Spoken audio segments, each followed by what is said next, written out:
Welcome back. NYSE listed Azure Power, which has solar power projects with capacity over 1,000 megawatts in India, says that the sector still needs further clarity on the classification of some solar equipment. In an exclusive conversation with Anshu Sharma, the founder of Azure Power, Inderpreet Wadhwa also talked about the next big trend in the solar power space. He said his firm is looking at microgrid connected projects in rural areas, which could be the next big thing in India. Here's an excerpt.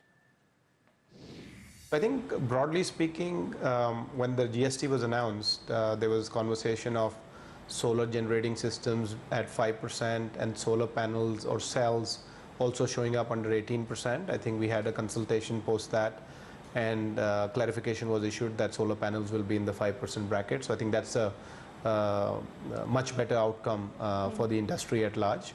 There was some concern around how do you figure out which components are being built specifically for solar that would constitute the solar power generating system versus not. There's been some discussions of late to clarify that, but I still feel that some of that clarification has to come. Which are the key areas you're aiming at, or the projects that the government is likely to announce for bidding? Sure. So if we get good quality contracts, if we get financing that is long tenure and efficient, you will see a lot more uptake of rooftop. Now, as far as Azure is concerned, we'll continue to develop utility scale projects in the country. I mean, we are doing work with NTPC, with Solar Energy Corporation of India, both inside and outside of solar parks, and we've got a long history of doing that, and we'll continue to develop that business, but we really see the growth opportunity on the rooftop side. Beyond that, we also are investigating microgrid opportunities because the government's commitment to providing